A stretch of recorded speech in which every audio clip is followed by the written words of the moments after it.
ابھی تیری نماز کو 13 سال اگر عقیدہ ہی صحیح نہیں ہوتا تو پھر روزہ کیسا، پھر نماز کیسی، پھر زکات کیسی، پھر تیرا حج کیسا، پھر اعمال صالحہ کیسے؟ عقیدے کی بنیاد پر اعمال کی عبادت کھڑی ہوتی ہے۔ اگر عقیدہ صحیح ہوتا ہے تب روزہ قبول ہوتا ہے، تب نماز قبول ہوتی ہے، تب زکات قبول ہوتی ہے، تب اعمال صالحہ مقبول ہوتے ہیں۔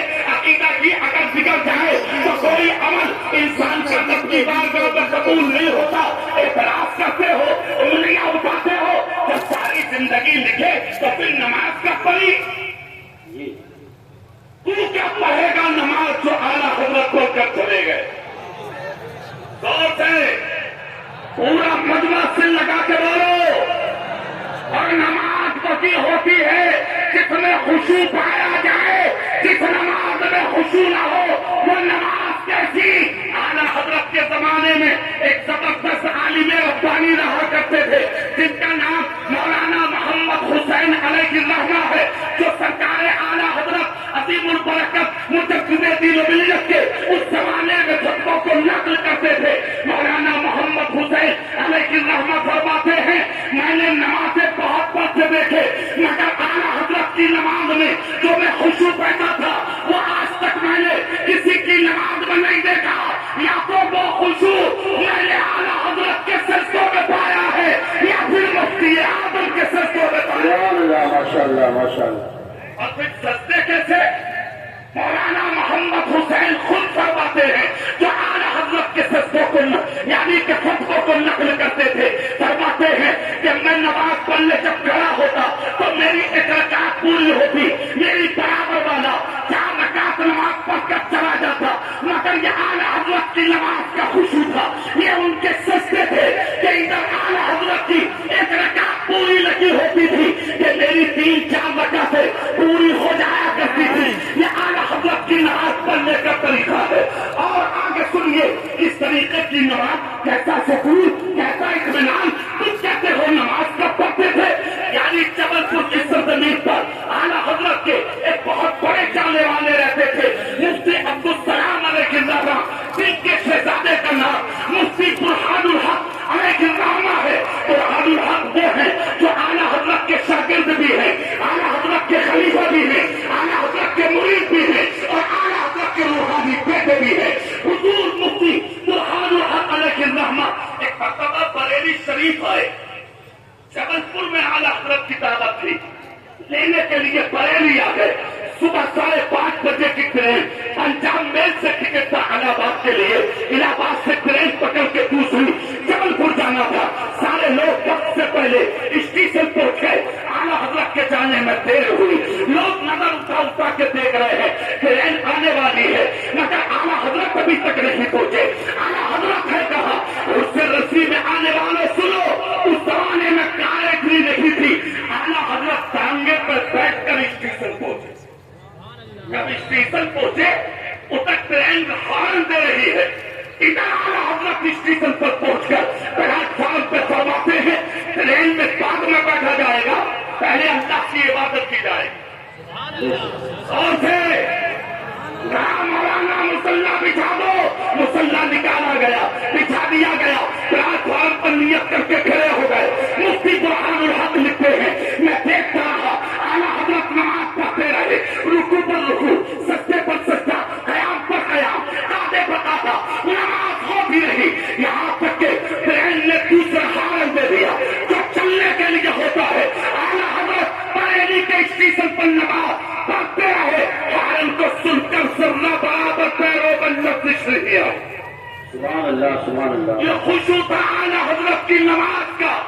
کہتے ہماری نظریں ٹکی تھی اعلیٰ حضرت کی طرف، دیکھے ہارن ہو چکا، کیا رکوع جلدی ہوگا، قیام جلدی ہوگا، سجدہ جلدی ہوگا، مگر جس اطمینان کے ساتھ اعلیٰ حضرت نماز ادا کر رہے تھے اسی اطمینان کے ساتھ نماز اعلیٰ حضرت پڑھتے رہے، یہاں تک کہ نماز مکمل ہوئی۔ ایک وظیفہ پڑھتے تھے اعلیٰ حضرت، سبحان اللہ سبحان اللہ۔ جیسے قاعدے میں ہوتے تھے ایسے ہی رکھے، قبلے کی طرف منہ کر کے وہ وظیفہ پڑھ دیا۔ مفتی برہان الحق آگے بڑھ کے بولے حضور ٹرین کا ہارن ہو گیا، ٹرین چلنے تیار ہے۔ فرمایا اچھا، جلدی اٹھے، مسلح اٹھایا، آہستہ آہستہ ٹرین میں جا بیٹھے. جیسے ہی ٹرین میں بیٹھے لوگوں کا تانتا لگ گیا مسافر کرنے کے لیے. لوگ آ گئے, مرید ہونے لگے, مگر ٹرین اب بھی نہیں چلی. یہاں تک کہ سینکڑوں لوگوں نے اعلیٰ حضرت کے ہاتھ پر بیعت کر لیا. ٹرین چلی نہیں. کچھ دیر کے بعد خبر ملی کہ ٹرین ابھی نہیں جائے گی. کیوں بولے آگے چل کے ڈبہ پلٹ گیا ہے, ٹرین کی پٹری پر خطرہ ہے, اس لیے ٹرین کچھ رک کر جائے گی. یہ تو قیامت ہوئی اعلیٰ حضرت کی. مگر میں یہ بتانا چاہتا ہوں کہ سرکار اعلیٰ حضرت عظیم البرکت کی نمازوں کی طرف انگلی اٹھانے والوں یہ نماز تھی. مفتی برہان الحق لکھتے ہیں اللہ کی قسم نماز پڑھی بھی ہے اور نمازیوں کو دیکھا بھی ہے, مگر جو خشوع اعلیٰ حضرت کے سجدوں میں نظر آتا تھا وہ مجھے آج تک کسی کے سجدے میں نظر آیا. سبحان اللہ سبحان اللہ ماشاء اللہ. بات پوری کر دوں, ایک بات اور بتا دوں. اعلیٰ حضرت کے پیر کے انگوٹھے کا آپریشن ہوا. ڈاکٹروں نے پٹیاں باندھی. پٹیاں باندھ کر ڈاکٹروں نے کہا حضرت عرض کرنا تھا کچھ. کہا کیا بولے زخم کو اگر جلدی ٹھیک کرنا ہے انگوٹھے کو حرکت نہیں دینا. اس سے اعلیٰ حضرت میں آنے والوں یہ چیز بھی سن کے جاؤ اور میری تقریر کا یہ جملہ دوسروں تک پہنچاؤ. میں کیوں بول رہا ہوں یہ چیز؟ اعتراض ہو رہے ہیں, سوشل میڈیا کے ذریعے انگلیاں اٹھائی جا رہی ہیں. سلویوں کی مسجدیں خالی نظر آ رہی ہیں. مگر میں امام کے ساتھ برابر میں کھڑے ہونے والا صرف ایک نمازی ہے. مسجدیں خالی ہے تمہاری, مدرسے خالی ہے تمہارے, خانقاہیں خالی ہے تمہاری, بزرگوں کی مسجدیں خالی ہے تمہاری.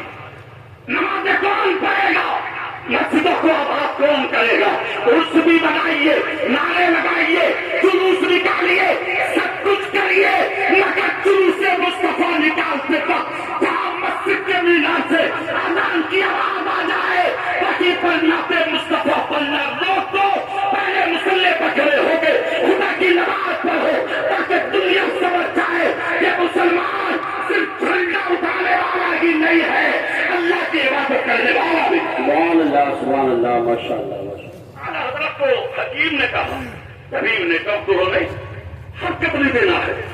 اگر انگوٹھے کو حرکت دیا تکلیف پڑنے کا اندیشہ ہے. کہا اعلیٰ حضرت خاموش رہے. آ گئے, جیسے ہی کھانا کے بیٹھے ظہر کی اذان ہو گئی. سبحان اللہ بولیں گے, بات ختم ہو گئی ہے. جھوٹ کے بولیں گے آپ, ظہر کی اذان ہو گئی. جیسے ہی ظہر کی اذان ہوئی سرکار اعلیٰ حضرت عظیم البرکت مجدد دین و ملت امام عشق و محبت نے بغیر کسی کا سہارا لیے اسی وقت اٹھے اور اپنے پیر کو اٹھاتے اٹھاتے مسجد میں آ گئے.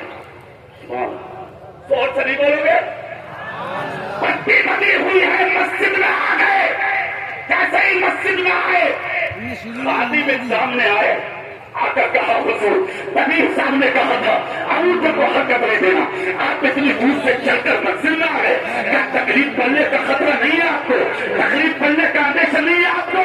آنکھ میں آنسو آ گئے کہ آپ دنیا کی تکلیف دیکھوں یا آخرت کی. کیا ہے تمہارے دامنوں میں, کیا ہے تمہارے دامنوں میں؟ کتنے بڑے گھمنڈی بنے بیٹھے ہو کہ تمہیں اپنی زندگی پر کھلا تکبر ہے کہ سب کی نماز سے بھی آج تمہارا دل بھرا ہوا ہے. ارے وہ ہے اعلیٰ حضرت, خدا کی قسم جن کی شان کا عالم یہ ہے. مفتی برہان الحق علیہ الرحمہ بیٹھے تھے اعلیٰ حضرت کے پاس. اعلیٰ حضرت بولے کہ بادرہ میں ایک مجنون ہے, چلو ان کے پاس ملاقات کے لیے چلتے ہیں. ادھر اعلیٰ حضرت چلے, ادھر مجذوب نے اپنی خانقاہ میں اعلان کر دیا آج میری خانقاہ میں بہت بڑے عالم ربانی کی آمد ہونے والی. سبحان اللہ سبحان اللہ. ادھر یہ جا رہے ہیں, ادھر انتظار ہو رہا مجذوب کی خانقاہ میں. اعلیٰ حضرت جب پہنچنے والے تھے تو مجذوب نے اپنے غلاموں سے کہا استغفار کے لیے نکلو. کہا کیوں؟ کہا اس عالم ربانی کی خوشبو آ رہی ہے, اور یہ خوشبو اعلیٰ حضرت کی نہیں عشق رسول کی تھی. خوشبو آ رہی ہے. اچھا, اعلیٰ حضرت قریب سے قریب تر ہو گئے, یہاں تک کہ خانقاہ میں پہنچے. مجذوب اپنے دوستوں کو لے کر نکلے, استقبال کیا, سلام ہوا, مصافحہ ہوا, معانقہ ہوا. اپنے مخصوص حجرے میں آئے مجذوب صاحب. مفتی برہان الحق کہتے ہیں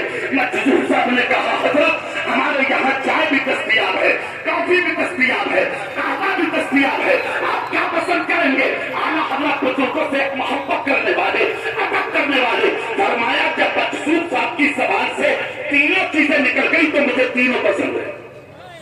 اعلیٰ حضرت نے اس کو چمچ سے ملایا, پی لیا. مفتی برہان الحق کہتے ہیں 1 گھنٹہ گفتگو ہوئی, 2 گھنٹہ ہوئی, 3 گھنٹہ, یہاں تک کہ 3.5 گھنٹے ہو گئے. اور میں کان لگا کے سنتا رہا کس موضوع پہ ہو رہی ہے, کس معاملے پر ہو رہی ہے, کس وجہ کی گفتگو ہو رہی ہے, گفتگو کا ماحول کیا ہے, کس زبان میں ہو رہی ہے. 3.5 گھنٹہ گفتگو ہوتی رہی. علماء سنتے رہے, مشائخ سنتے رہے, تمام لوگ سنتے رہے. مفتی برہان الحق کہتے ہیں فارسی مجھے آتی ہے, اردو مجھے آتی ہے, عربی مجھے آتی ہے, انگلش مجھے آتی ہے. اللہ کی قسم کس زبان میں بات ہو رہی تھی منظور جانے یا بریلی کے اعلیٰ حضرت. گفتگو ہو گئی, اعلیٰ حضرت سے اجازت چاہیے, اٹھ کر چلے. جب اٹھ کر چلے اعلیٰ حضرت کو مجذوب نے پیدا کیا. مفتی برہان الحق نے پیچھے پیچھے آئے, یہ جملہ جلدی سن لو اور سینے کی تکلیف پہ کنگا کرو. جب اٹھ کر چلے تو اعلیٰ حضرت آگے آگے, مفتی برہان الحق پیچھے. سینکڑوں علماء صاحب, مفتی برہان الحق کے ذہن میں ایک بات آئی, جس سے اعلیٰ حضرت ملنے آئے ہوں کوئی معمولی بلی تو ہوگا. سبحان اللہ ماشاء اللہ. الٹے قدم واپس آئے, حجرے میں داخل ہوئے, سلام کر کے کہا حضور میں پلٹ کر آیا ہوں اس لیے مجھے بھی کچھ نصیحت فرما دے, مجھے بھی کچھ حکم دے دے, مجھے بھی کچھ بتا دے. مجذوب صاحب نے نظر اٹھائی, مسکرا کے بولے ہدایت کی ضرورت مجھ سے پڑی ہے. کہا جی اسی لیے پلٹ کے آیا, کچھ نصیحت فرما دے. کہا تو سنو, اگر مجھ سے نصیحت کرانے آئے ہو تو پھر سن لو, جن کے پیچھے سے پلٹ کے آئے ہو انہی کے پیچھے پیچھے چلتے رہو, انہی کے قدم با قدم چلتے رہو. اس لیے کہ بریلی کے امام احمد رضا کا قدم تمہیں صرف بریلی نہیں چھوڑے گا, تمہیں جنت تک لے جا کے چھوڑے گا. اگر یہ لگا مسلک اعلیٰ حضرت ہی وہ مسلک ہے جہاں سنیوں کو جنت تک لے جائے گا. نمازیں پڑھیے اور اعلیٰ حضرت سے سچی محبت کیجیے, ان کے مسلک کے نعرے لگائیے. پرانے گفتگو کو خطا ہو گئی ہو, اللہ اپنے محبوبوں کے سب سے معاف فرمائے. آمین. باخر دعوانا ان الحمد للہ رب العالمین. السلام علیکم.